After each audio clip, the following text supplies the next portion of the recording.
ప్రపంచవ్యాప్తంగా నూతన సంవత్సర వేడుకలు అంబరాన్నంటుతున్నాయి. కొంగొత్త ఆశలతో కొత్త ఏడాదికి స్వాగతం పలుకుతున్నారు. 2025 సంవత్సరంలో ప్రపంచమంతా ప్రశాంతంగా ఉండాలని కాంక్షిస్తున్నారు. బ్రెజిల్లోని రియో బీచ్లో జరిగిన వేడుకల్లో వేలాది మంది పాల్గొన్నారు. బాణాసంచా వెలుగు జిలుగుల మధ్య కేరింతలు కొడుతూ కొత్త ఏడాదికి స్వాగతం పలికారు.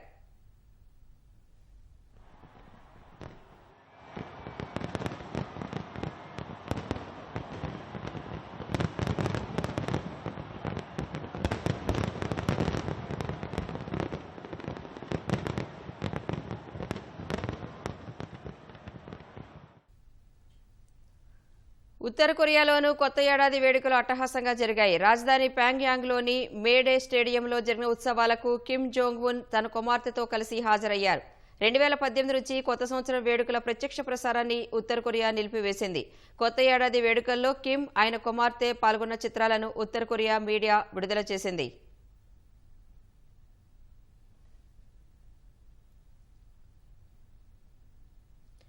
సిరియాలోనూ కొత్త సంవత్సర వేడుకలు ఘనంగా జరిగాయి. ఈ సందర్భంగా బాణాసంచా వెలుగు జిలుగులు ఆకట్టుకున్నాయి. డమాస్కస్లో జరిగిన వేడుకల్లో వేలాది మంది పాల్గొన్నారు. బషర్ అల్ అసద్ అధికారం నుంచి తప్పుకున్న నేపథ్యంలో సిరియా ప్రజలు కొత్త ప్రారంభాన్ని కాంక్షిస్తూ ఉత్సాహంగా వేడుకల్లో పాల్గొన్నారు.